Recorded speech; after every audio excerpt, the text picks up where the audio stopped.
सत्संग परम दयाल जी महाराज, मानवता मंदिर होशियारपुर, तारीख 21 सितंबर 1980। अभी एक आदमी आया हुआ था मेरे पास, वो देर के बाद आया। मैंने पूछा, भाई बड़ी देर के बाद आया है? कहेंगे, महाराज आपने बुलाया नहीं, मैं आया नहीं। आज सुबह आपने कहा, अब मैं आ गया। किसने उसको कहा तू आ जा? किसने उसको कहा तू आ जा? मैंने कहा, ये उसका अपना ही मन था। इसी भ्रम में आकर हम सब गृहस्थी या दुनिया के आदमी इस मन के चक्कर में आकर पागल और दीवाने बने हुए मजहबों, पंथों, गुरुओं के पीछे फिर फिर कर अपनी जिंदगी बर्बाद करती।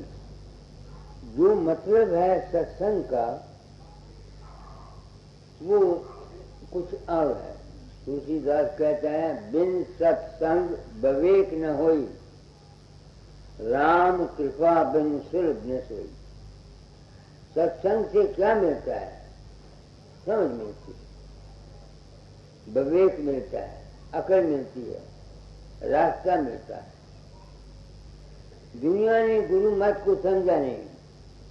वो गुरु उसको मानते हैं जिसने मानवता मंदिर बनाया हुआ है, अस्पताल खोले हुए हैं, शिशु स्कूल खोला हुआ है।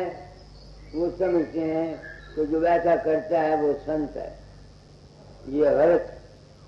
ये नहीं मैं कहता कि ये काम जो है ये दुनिया के हैं, होने चाहिए, इसकी मैं कदर करता हूँ।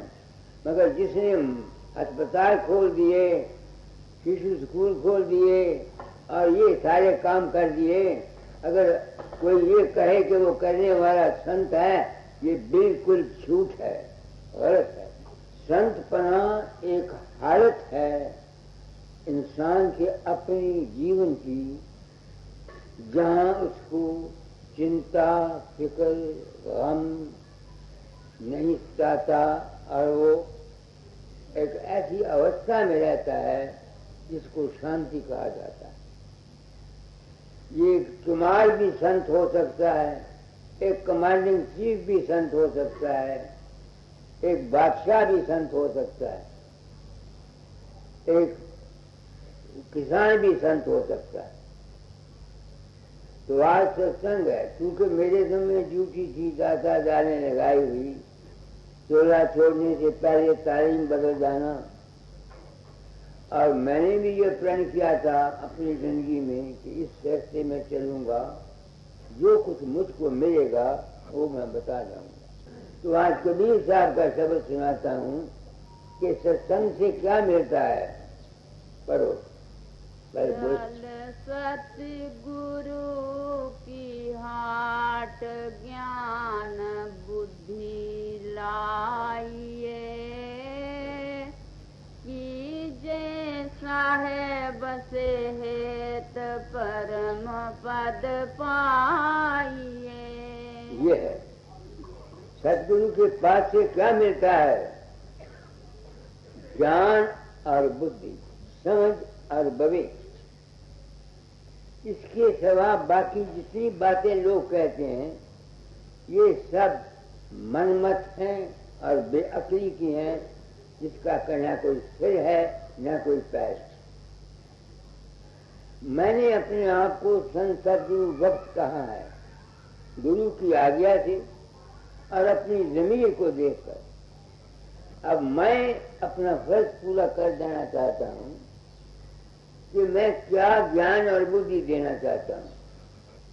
पहला सवाल यह है, हमको ये देखना पड़ता है कि ये संसार कैसे बना। शास्त्र कहते हैं वो एक था, उसने कहा एक से अनेक हो जाऊं, एक से अनेक हो गया। मुसलमान कहते हैं कुन के कहने से किए आलम बपा, कुन के कहने से किया आलम बपा।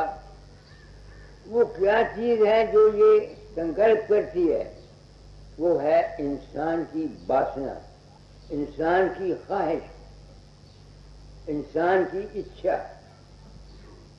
जिस तरह से हमारी है, हम वासना करते हैं, इसी तरह से इस दुनिया का पैदा करने वाला जो क्रिएटर है वो भी वासना करता है। उसकी वासना क्या है? आपके अंदर हरारत है, हरारत आपकी वासना है। पानी में ठंडक है, ठंडक पानी की वासना है। तो जो भी तत्व हस्ती है उसमें से जो रेडिएशन निकलती है वो उसकी वासना है। तो सबसे पहले वासना, जिस तरह से संसार रचा गया, हम भी अपना संसार रचते हैं। हम वासना करते हैं, ख्वाहिश करते हैं। पहली बात यह है कि जिस ख्वाहिश से, जिस वासना से सृष्टि को पैदा किया उसने, वैसा ही काम होता है। ऐसे ही हम जिस वासना और जिस ख्वाहिश को लेकर संतान पैदा करते हैं, हमारी संतान हमारी वासना और ख्वाहिश के मुताबिक होगी। ये फाउंडेशन है, जड़। इस वक्त आप देखो मुल्क में क्या हो रहा है। मुरादाबाद, इलाहाबाद, अलीगढ़ में क्या हुआ, हिमाचल में हड़तालें हुई हैं। कोई जगह ऐसी है, ये क्यों है? ये क्यों है? इसलिए कि जिस वासना से हम पैदा हुए हैं वो वासना गलत थी। हम लोग अपने स्वाद के लिए औरतों के पास जाते हैं, बच्चे पेट में आ जाते हैं। अब जिस वासना को लेकर के हम खुद आउट ऑफ कंट्रोल थे, तो वो जो बच्चे पैदा होंगे औलाद वो आउट ऑफ कंट्रोल होगी।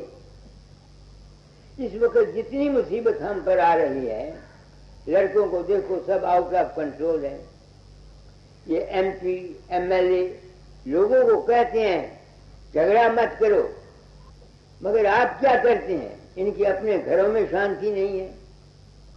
अब इंदिरा की और इंदिरा की बहू की देख लो, अखबारों में पढ़ते हो, घर घर में अशांति है। सास बहू की कहीं नहीं बनती, माँ बेटे की नहीं बनती, बाप बेटे की नहीं बनती। ये जितने खेल हैं ये हमारे दुखों के कारण हैं। हम में जितनी अशांति है उसका ये कारण है। तो मैं क्या ज्ञान देना चाहता हूँ सदगुरु के हाथ पर कड़ी को? चल सदगुरु के हाथ। सतगुरु की हाट ज्ञान बुद्धि लाइए, कीजे साहेब से हेत परम पद पाइए। तो मैं अपनी ड्यूटी पूरी कर जाना चाहता हूँ। ये मैं जानता हूँ कि तोती की आवाज को नकार खाने में कोई सुनेगा नहीं। तोती की आवाज को नकार खाने में कोई नहीं सुनेगा। मैं जानता हूँ जो कुछ मैं करता हूँ इसकी कोई वैल्यू नहीं, मगर मेरे ज़िम्मे चूंकि ड्यूटी थी और मैं सदगुरु वक्त की हैसियत में संसार में प्रकट हुआ हूँ, तो मैं कह जाना चाहता हूँ। वो क्या ज्ञान देना चाहता हूँ कि जो जड़ है इंसान की, जब तक उसको कोई ठीक नहीं करेगा, लाख कोशिश करके सिर पटक के मर जाओ, अगर ये चाहो कि दुनिया में सुख और शांति आ जाए, ये नहीं आएगी। कांग्रेस आ जाए, जनसंघ आ जाए, कोई भी आ जाए, कभी नहीं होगा, बिल्कुल। तो सबसे पहला ज्ञान क्या है कि हम लोगों को संतान के ख्याल से पैदा करना चाहिए। जब तक ये नहीं होगा, जो जनरेशन पैदा होगी वो जो कुछ कर रही है, दूसरे मुल्कों में देखो क्या कुछ हो रहा है, हर जगह यही कुछ ही है। हमारे मनु ने आजकल ये जनसंघ वाले ये हिंदू कहते हैं पुरानी संस्कृति, पुरानी संस्कृति, पुरानी संस्कृति। अरे पुरानी संस्कृति का टिंडोरा पटाने से क्या बनेगा जब तुम पुरानी संस्कृति पर अमल ही नहीं करते। मनु जो आदि ऋषि हुआ है उसने नियम बनाए हैं संतान के उत्पन्न करने के लिए। जब हम पहले मनु के हुक्म को पालन नहीं करते तो फिर तुम संस्कृति को जो संस्कृति चिल्लाते हैं ये कहाँ जाएंगे?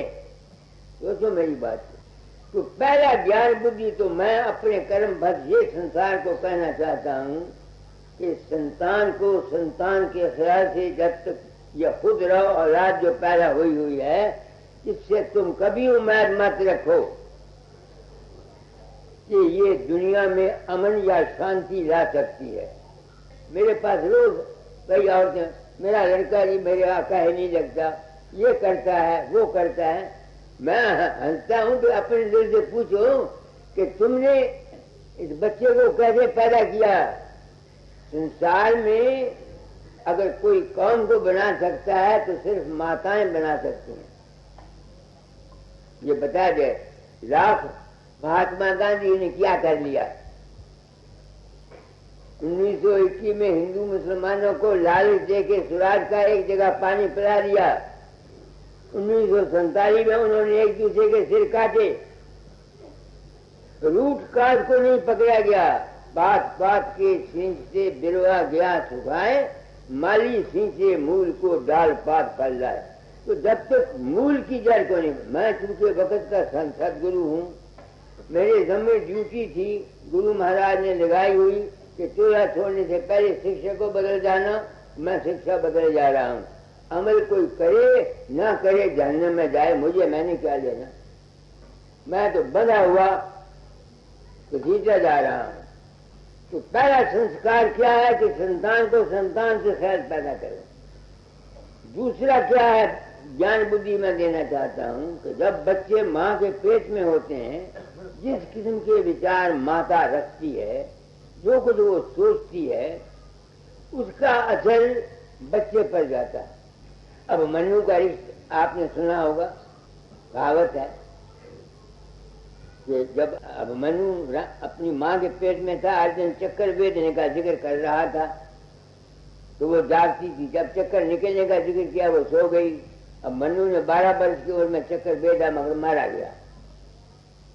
अकबर बादशाह हुमायूं जंगल में फिरता था, दुश्मनों से भागा हुआ तो रानी बेगम के पेट में बच्चा था। तो अचानक वो गया तो उसे औरत उसकी बना रही थी बेगम नक्शा। क्या करती है बेगम? अगर मैं चाहती हूँ मेरा जो बच्चा हो वो इतने मुल्क का बादशाह हो, और वो हुआ। मैं बैठा हुआ हूँ आपके सामने, मैं सिपाही का लड़का हूँ। 12 साल तक मेरे माँ बाप के कोई औलाद नहीं हुई।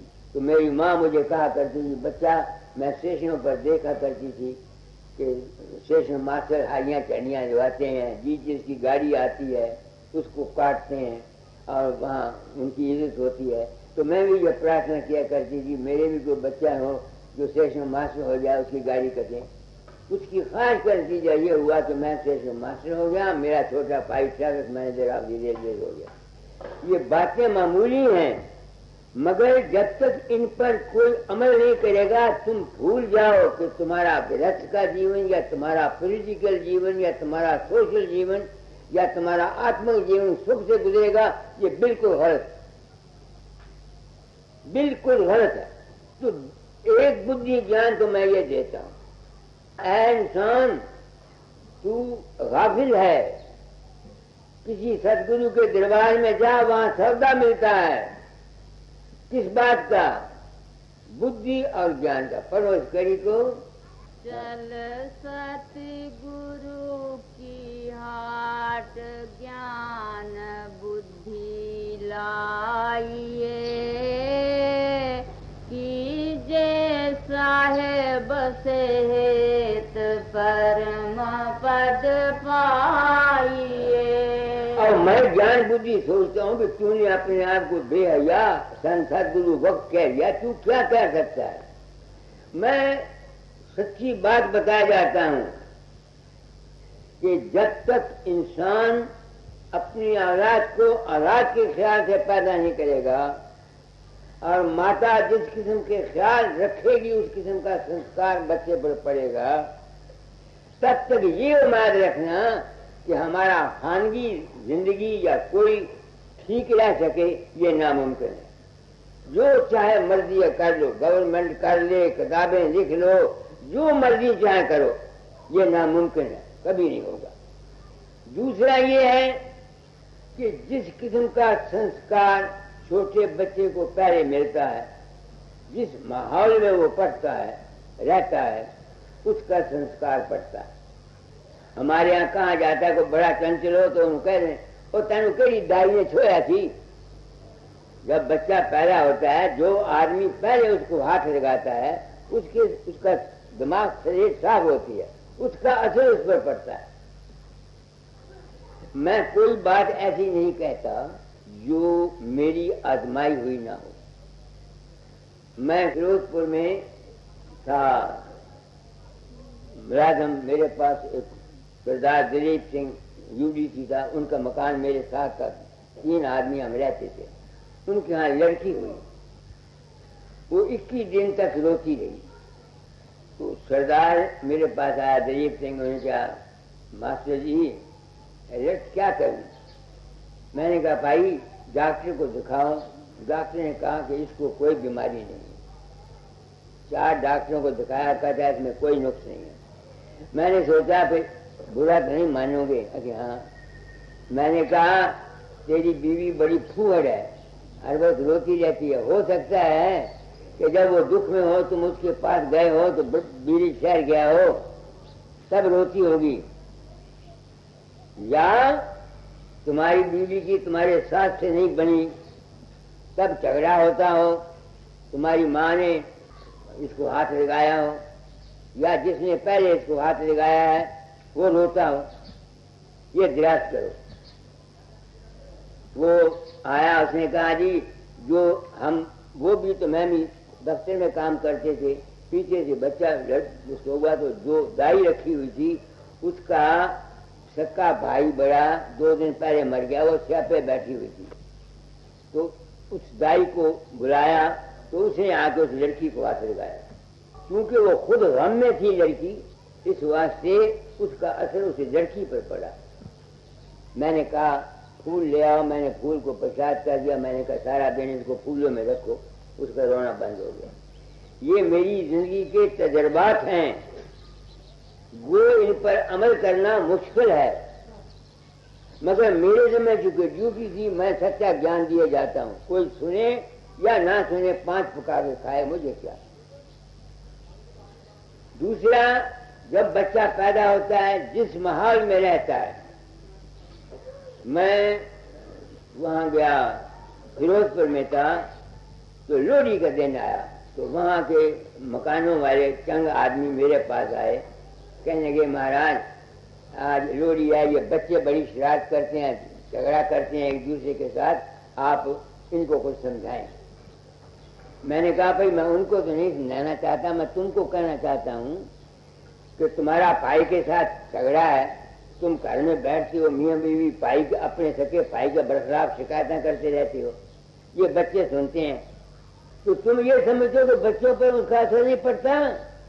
वो जो तुम अपने घरों में आपस में झगड़ा करते रहते हो, उनका असर इन बच्चों पर पड़ता है, और ये बच्चे जरूर आपस में झगड़ा करेंगे और शरारत करेंगे। मैं बच्चों को नहीं इल्जाम देता, तुमको इल्जाम देता हूँ। अगर हम चाहते हैं कि हमारी औलाद नेक बने, ताबेदार बने, तो हमको अपनी रहनी ठीक करनी चाहिए। माँ बाप रोज झगड़ा करते रहते, रंग खत्म की लड़ाई रहती है, लड़कियां हैं लड़के हैं, वो जब उसकी बातों को उस वक्त तो बोलते नहीं, उनके दिमाग पर असर रहता है। जब वो बड़े होते हैं तो वो वैसे ही काम करते हैं। मैंने आपको अपने आप को संसदगुरु वक्त कहा है दुनिया में। मैं अपनी एक ड्यूटी समझता हूँ, जो कुछ इल्म अनुभव मैंने जिंदगी में हासिल किया उसके आधार पर। किसी की मर्जी हो सुने, किसी मर्जी हो न सुने, मैं इसकी परवाह नहीं करता।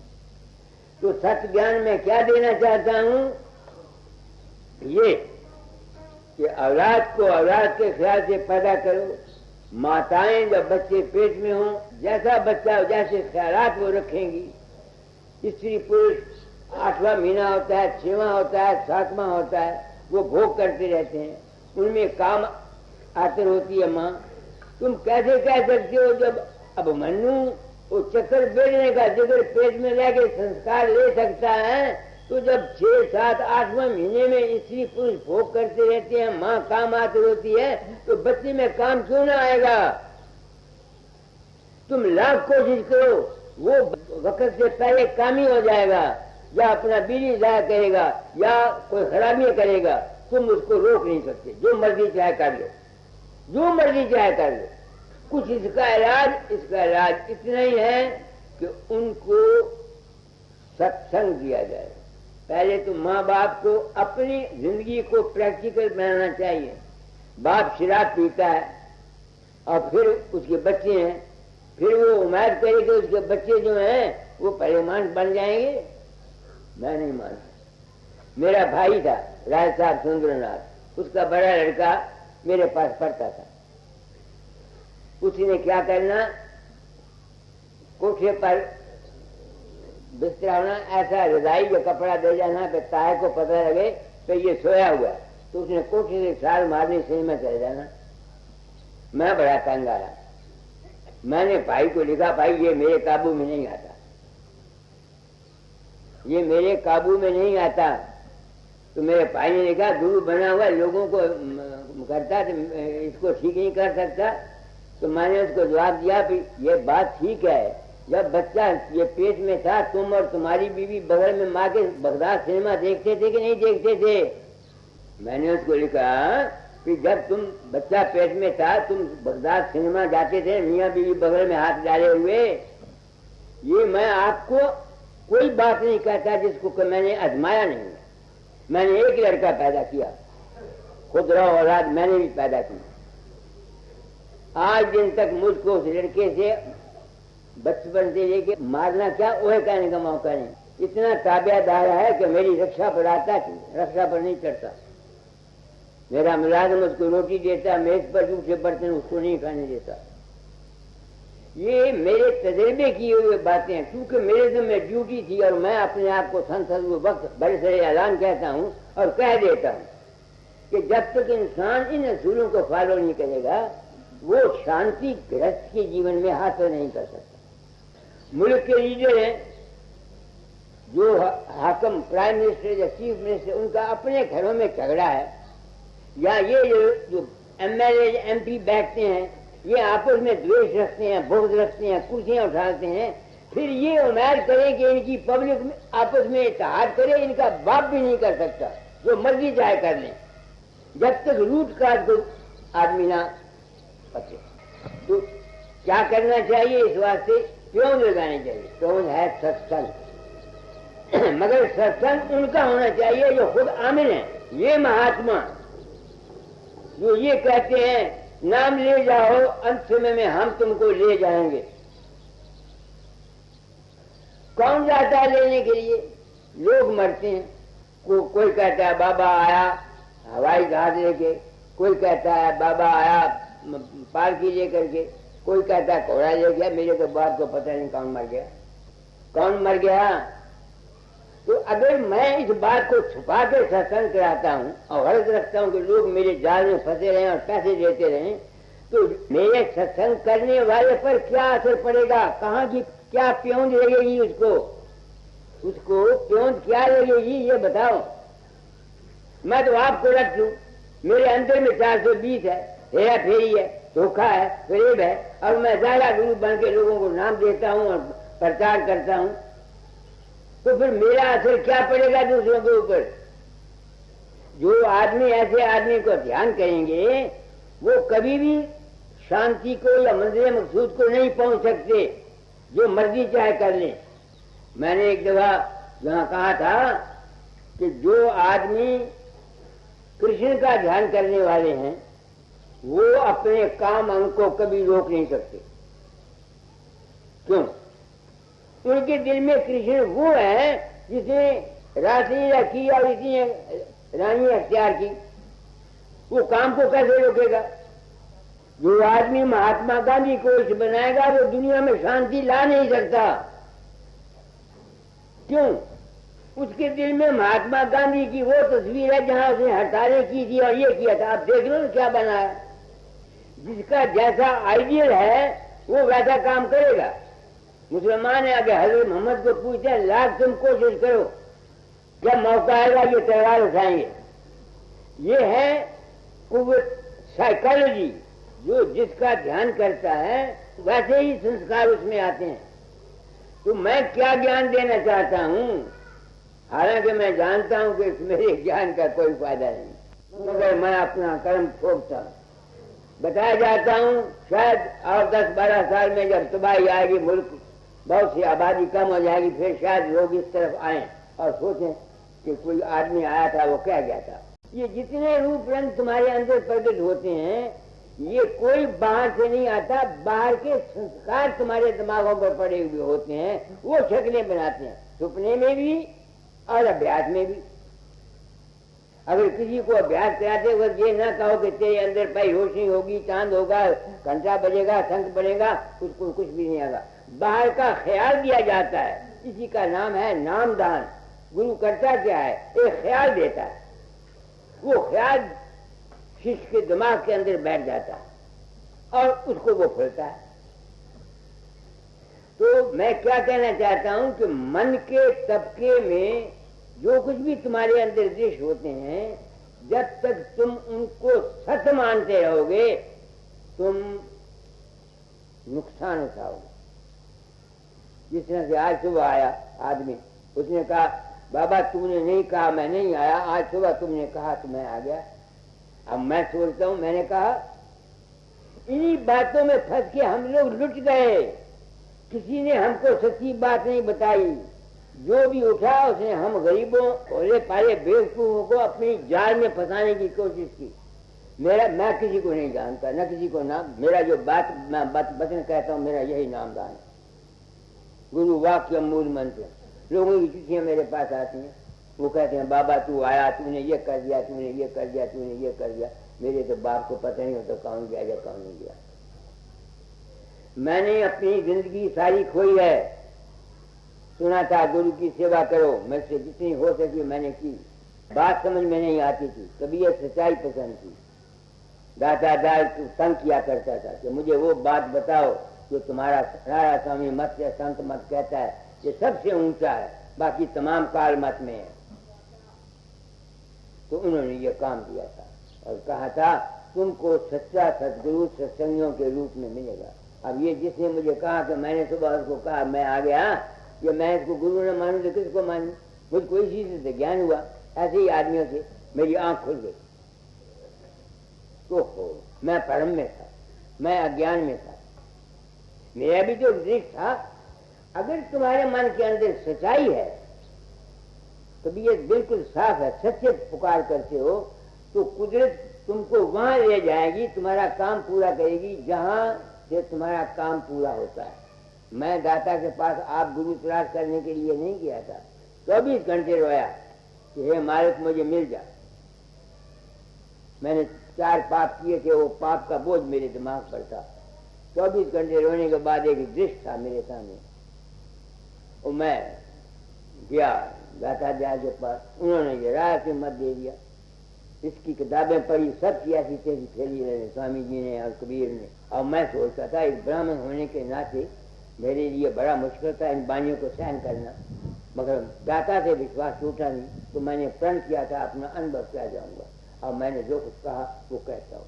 इसलिए ऐ इंसान, तेरे अंदर जितने मन के ख्यालात उठते हैं, जब तक तू इनको सत्य मानता रहेगा,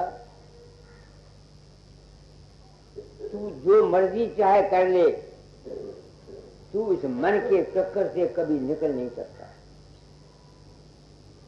बस मुझ पर तो दया आप लोगों ने कर दी। एक हमारे परिवारी माई है, दयालदास हुआ या कृषक हुआ या दूसरे आदमी जिन्होंने मुझे ये कहा कि मेरा रूप उनके अंदर प्रकट हुआ, मैंने ये कर दिया, मैंने वो कर दिया, और मैं नहीं था। तब मैं मजबूर हो गया अपने मन के अंदर जितने ख्यालात मेरे पैदा होते हैं, इनको ये समझने के लिए कि ये सिर्फ सजेशन का इम्प्रेशन है, इनमें कोई हकीकत नहीं। तब मैं फिर ऊपर जाने की कोशिश की, मन के परे। तो अगर कोई शख्स इस दुनिया में सुख चाहता है, आराम चाहता है, तो उसको क्या चाहिए?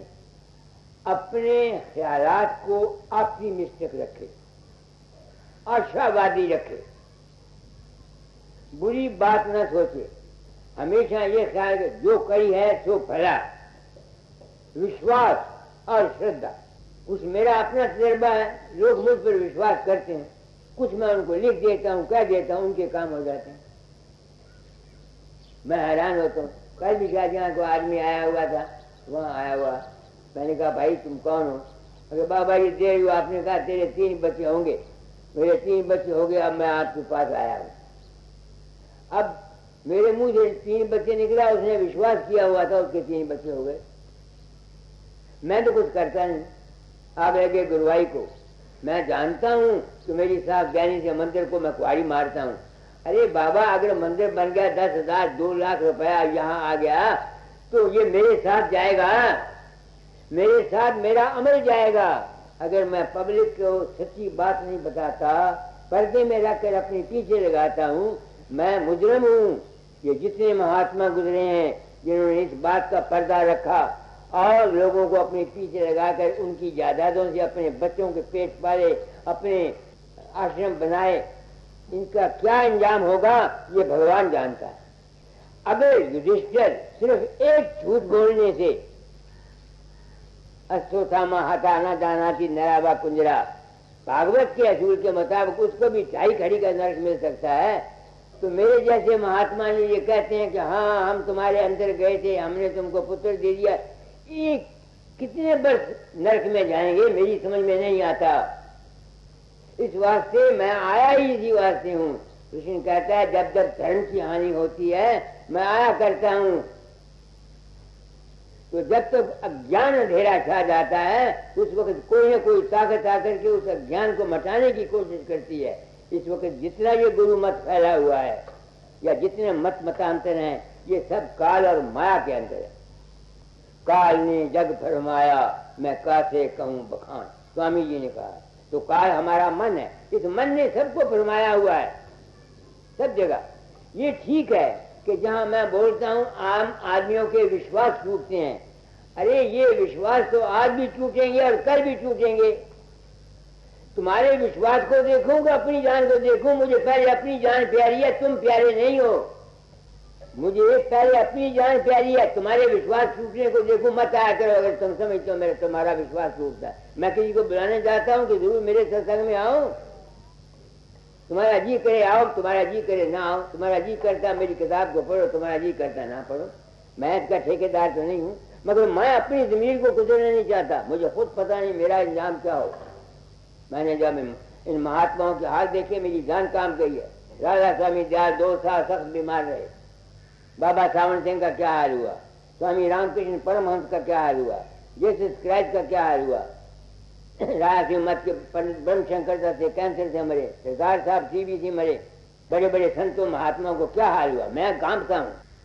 अगर भाई नाम जपने वाला शब्द योग का अभ्यासी भी अपनी बीमारी को दूर नहीं कर सकता, तुम्हारा क्या करेगा बताओ मुझे।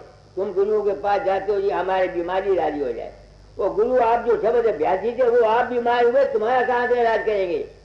बात मैं बड़ी साफ कहता हूँ, रिगाल पैर की कोई बात नहीं है। तो इस वास्ते मैंने तालीम को बदला है। दाता ने कहा था थोड़ा थोड़े से पहले तालीम बदल जाना। मैं हजूर बाबा सावन सिंह की जात पाक के किया। मैंने कहा ये मेरे दम में ड्यूटी है, आप हुक्म दे रहे, मैं नहीं करना चाहता। उन्होंने कहा नहीं, गुरु की आज्ञा पालो, मैं तुम्हारा पुष्ट बना रहूंगा, निर्भय होकर काम करो। और जो कुछ मैं कहता हूँ बाबा चरण सिंह और संत कृपाल सिंह, नंदू सिंह, आनंद राव, एक महात्मा, सब मानते हैं जो कुछ मैं कहता हूँ ठीक है, मगर पब्लिक प्लेटफॉर्म पर ये नहीं कहते, क्योंकि अगर ये कह दें तो ये इनका जो दायरा बना हुआ है ये टूट जाता है, पैसा नहीं आता। लोग अज्ञान से देते हैं, ये अज्ञानी का पैसा खाया हुआ तो इंसान को खा जाता है।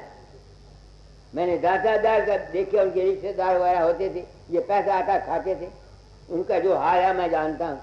इल गॉट इल स्पेंट, जो धोखे से, पर्दे से हमने रुपया कमाया है, वो हमारी जान खाएगा। जाते हम कहाँ हैं, हमारी औलाद पर जाएगा। तो दुनिया में जीने का मैंने राज बता दिया कि संतान को संतान के ख्याल से पैदा करो। माताएं नेशन को बनाने वाली हैं और उनको अच्छा संस्कार दिया जाए। और दुनिया में रहने के लिए तुम्हारा अगर कोई मददगार है तो तुम्हारा मन मददगार है। हमेशा अच्छा ख्याल रखो, जैसी आशा वैसी बासा, जैसी करनी वैसी फलनी। दुनिया को परमार्थ की तो जरूरत नहीं है, दुनिया को परमार्थ की जरूरत नहीं है। दुनिया तो दुनिया में सुख चाहती है। तो मैंने दुनिया के सुख के लिए आपको बात बता दी। कर्म जो जो करेगा तू अंत में भोगना पड़ना। जो कुछ हम कर्म करते हैं इनसे बच के जाएंगे कहाँ। तो मैंने ये टाइम रात इसलिए खोला है कि एक तो हम भोले पाले जीवों को जो उठता है 2 किताबें हाथ में लेके उनको अपने काबू करके लग के देना शुरू कर देता है। ऊट पटांग रोज कर धन बातें क्या कह के उनको काम करता है। एक दफा मुझे याद है, एक त्रिलोक चंद था, इंजीनियर, और एक प्रोफेसर था, वो मेरे पास आए, बड़ी देर की बात है। तो उन्होंने कहा करामात, बाबा सामन सिंह एक दफा गरबा मान रहे थे, उन्होंने कुछ को आया, उन्हें रगड़ा दिया, उसका काम बन गया, ये किया वो किया। मैंने बाबा सामन सिंह को चिट्ठी दी, मैंने कहा महाराज आपके 2 चेले आए हैं, वो ये कहते हैं, क्या वो ठीक कहते हैं? मैं तो मानता नहीं। उन्होंने मुझे लिखा है वो बेवकूफ हैं, ये बात नहीं है। ये हम अपनी वहमों से, यानी अपने भ्रम में आकर के बात को कुछ न कुछ समझ लेते हैं। तुमको मुझको जो कुछ मिलना है तुम्हारे अपने कर्म का फल मिलना है। गुरु ने तुमको ज्ञान देना है, तुम्हारा ख्याल बदलना है। अगर तुम ख्याल अपना बदल जाओ तो तुम्हारा काम बन सकता है। इस वास्ते हमेशा आशावादी रहो, पूरा विश्वास रखो। गुरु फकीर चंद का नाम नहीं है। कबीर साहब ने तो साफ सी दिया, गुरु को मानुष जानते ते नर कहिए अंध, दुखी हुए संसार में आगे जम का फंद। अब देखो, जो ये कहता मेरा गुरु बाबा चरण सिंह या फकीर चंद है, उसने तो फकीर चंद तो कबीर साहब के कहने मुताबिक वो तो दुखी होगा ही। गुरु नाम है ज्ञान का, गुरु नाम है समझ का, गुरु नाम है विवेक का। सत्संग में जाकर क्या मिलता है परवश करी को? सतगुरु की हाट ज्ञान बुद्धि लाइए, कीजे साहेब सेत परम पद पाइए। आगे सतगुरु सब कुछ दीन देत कछु ना रहो, हम ही अभागिने नारी सुख तज दुख लयो। कबीर कहता है सदगुरु ने सब, मैंने कोई कसर बाकी छोड़ी नहीं आपको सुनाने के लिए। अब अगर तुम ना अमल करो तो फिर कसूर किसका है? कसूर किसका है? जो मेरी ड्यूटी थी, मैं सोचता हूँ आप लोग कहेंगे कि मैं अहंकारी हूँ, अपने आप को संत सदगुरु वक्त कहता हूँ। मैं अपनी आत्मा से पूछता हूँ, बेहया तू अहंकार? मैं अहंकारी नहीं हूँ। सदगुरु नाम है सच्चे ज्ञान का, सच्ची समझ का। इस वक्त में जिस सच्चे ज्ञान सच्चे समझ की जरूरत है मैं वो बताता हूँ। तो मुझे सदगुरु बनने से कोई सिर का सुखा पर नहीं लग गया, मैं को करामाती नहीं हो गया। बात आपको साफ बता दी कि ये बात ऐसे नहीं ऐसे। सब हम जानते हैं मगर अमल नहीं करते। परवश करी को दूसरी को सतगुरु सब कुछ दीन देत कछु ना रहो, हम ही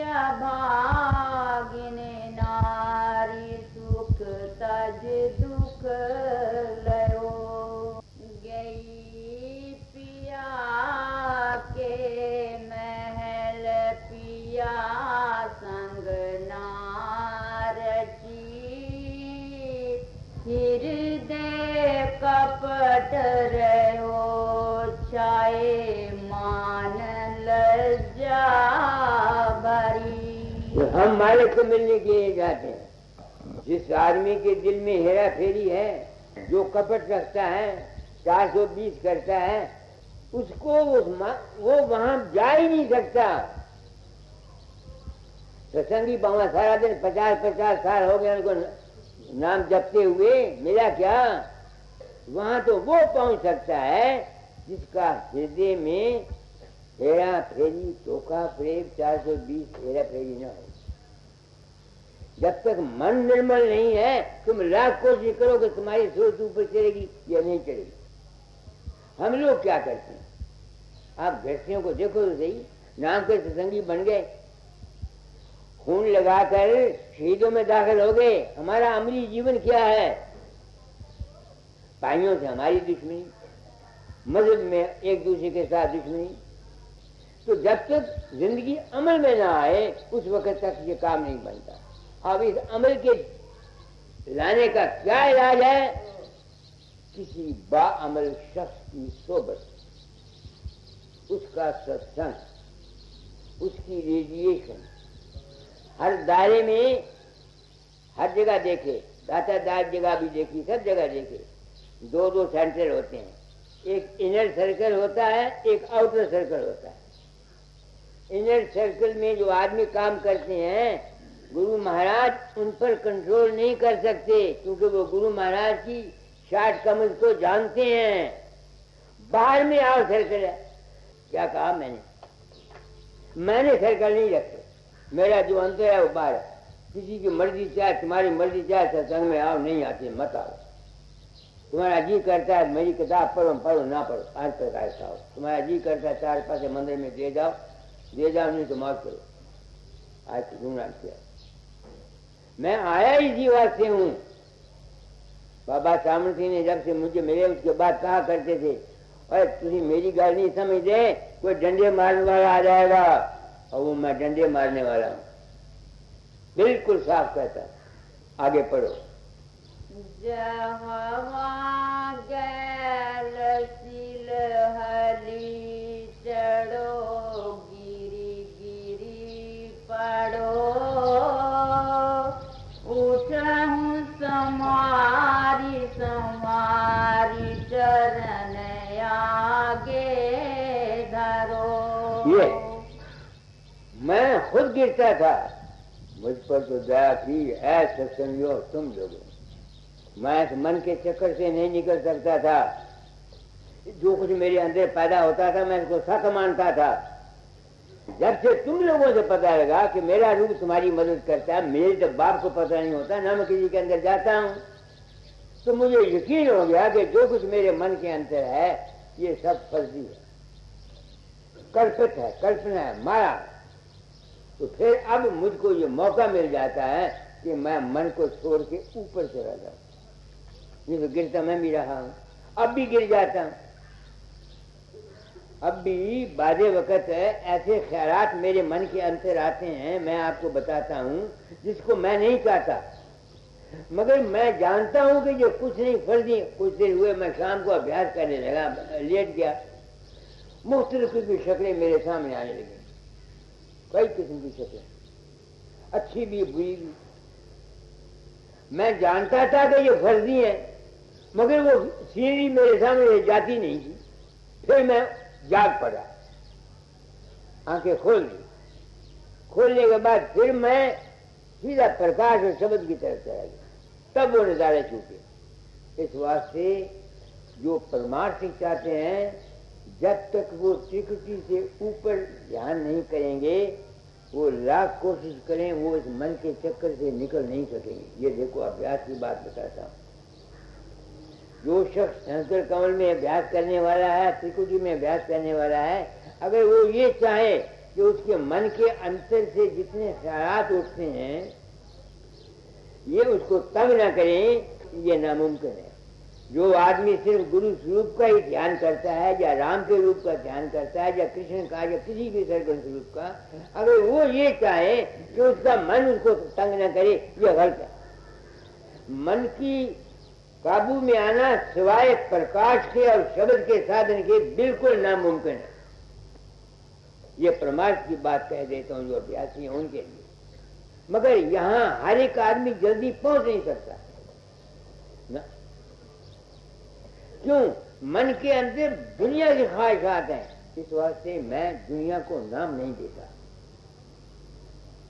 और मैं आज हौसले से कहना चाहता हूं कि आम दुनिया को नाम देना उनको जहर देना है। आप पूछोगे क्यों? जो कुछ जब तुम अभ्यास करोगे, जो कुछ तुम्हारे सबकॉन्शियस माइंड में वासना है, ये बढ़ जाएंगे। क्योंकि अभ्यास करने से, शब्द सुनने से, तुम्हारा ध्यान, विल पावर बढ़ने से जो कुछ तुम्हारे सबकॉन्शियस माइंड में है, ये बढ़ जाएगा।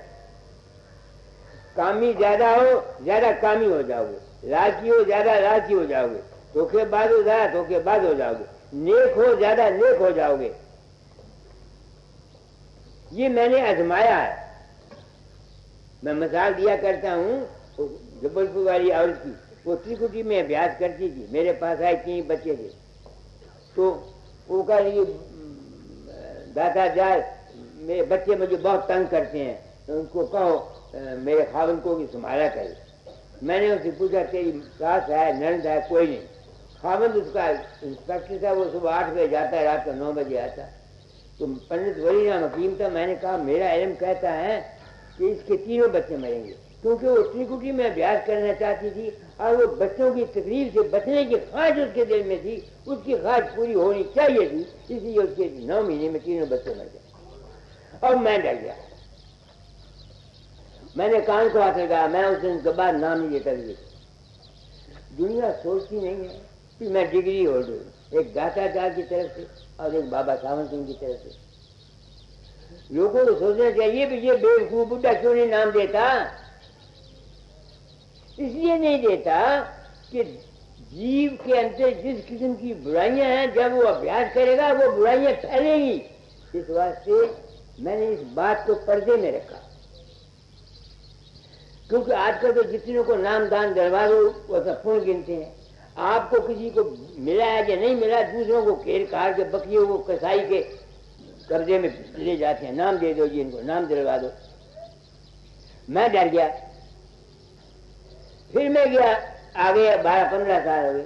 वहाँ राय साहब की जात पाक के प्रेम बानी में वहाँ लिखा हुआ है, जो आदमी मन के गंदे ख्यालात के हैं उनको रोक नहीं सकता या रोकना नहीं चाहता, उनको अभ्यास बिल्कुल नहीं करना चाहिए, वरना उनका अधहद नुकसान होगा। एक पैरे में 2 दफा लिखा हुआ।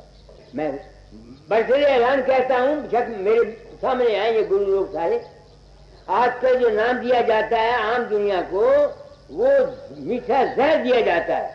सबसे पहले जीवों को काफी सत्संग कराना चाहिए, ताकि उनको पता लगे कि हमने अपनी वासनाएं कैसे रखनी है।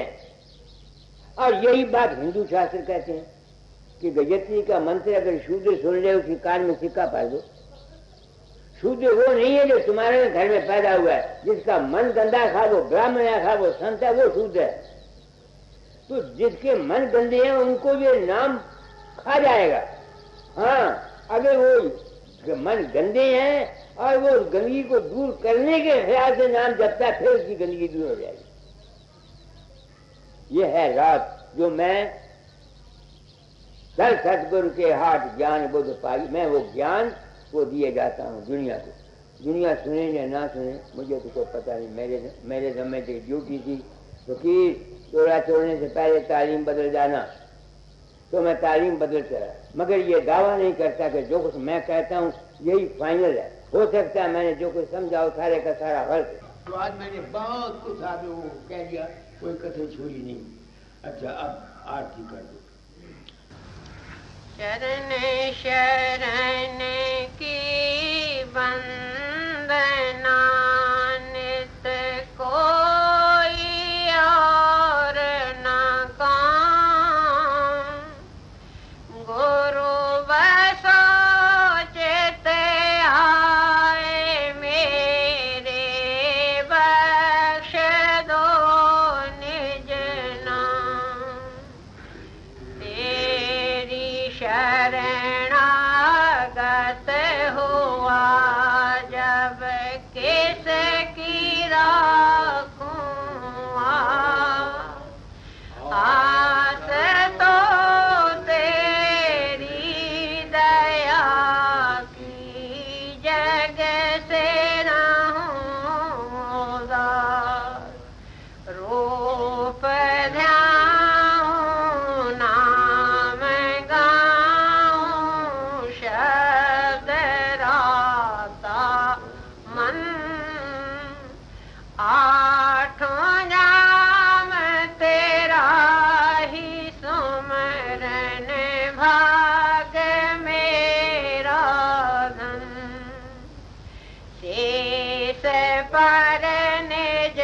कर कमल धर लिया चरण लगा पतते पापी तर गया गुरु शरण तेरिया मुक्ति के नहीं चाह मन में भक्ति प्यारी ला राधा स्वामी की दया से भा